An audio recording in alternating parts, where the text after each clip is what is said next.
अस्सलाम वालेकुम दोस्तों, कैसे हैं आप। उम्मीद करता हूँ आप सब खैरियत से होंगे। मैं हूँ डॉक्टर मोहम्मद अरसलान।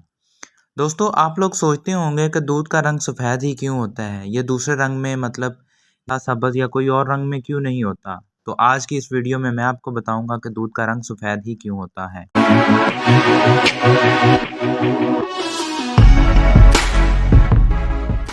दोस्तों, किसी भी चीज़ का रंग सफ़ेद इसलिए होता है कि जब उस पर रोशनी पड़ती है वो तमाम रोशनी वापस रिफ्लेक्ट कर देता है, तो वो हमें चीज़ सफ़ेद दिखाई देती है।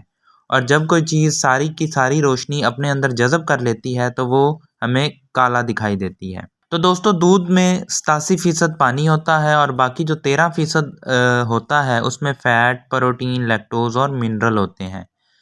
तो दूध में प्रोटीन में कैज़ीन प्रोटीन, जो टोटल प्रोटीन होती है उसका 80% होती है। और दूध को सफ़ेद रंग कैज़ीन प्रोटीन की वजह से एक तो मिलता है, दूसरा दूध में फ़ैट की वजह से सफ़ेद रंग होता है। दूध में अमूमन फ़ैट का तनासब जो होता है वो 3.5% होता है। इसके मुकाबले में स्किम मिल्क जो होता है, जिसमें से फ़ैट को निकाल लिया जाता है और मक्खन बनाया जाता है। मक्खन निकालने के बाद जो दूध बचता है उसको कहते हैं स्किम मिल्क। स्किम मिल्क को अगर देखा जाए तो उसका रंग थोड़ा सा नीला होता है। मतलब ये कि जब उसमें से फ़ैट को निकाल लिया जाता है तो वो नीला रंग शो करता है, और प्रोटीन की वजह से और फ़ैट की वजह से दूध का रंग सफ़ेद होता है। उम्मीद करता हूँ आपको ये वीडियो पसंद आई होगी। मज़ीद इस तरह की वीडियो देखने के लिए हमारा चैनल सब्सक्राइब करें और कमेंट और शेयर करें। शुक्रिया।